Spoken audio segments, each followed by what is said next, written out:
Hi everyone, welcome back. I am Utpal Raj and in this video I will show you how to watch FIFA World Cup matches for free from anywhere in the world.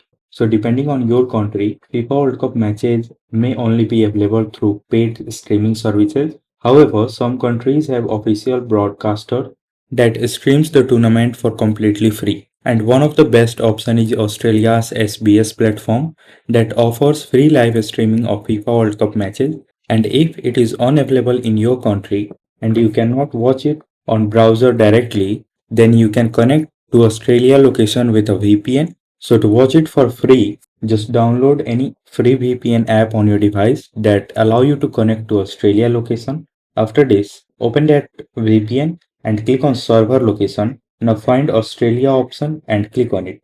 After this, click on connect option and connect to Australia location.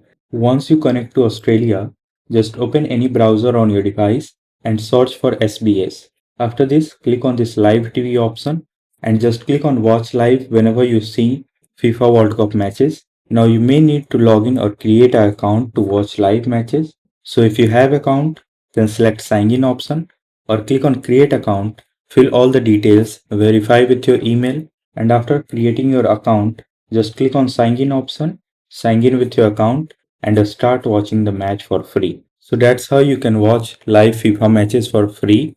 If this video helped you in any way, make sure to like it, share it and subscribe to this channel. Thanks for watching.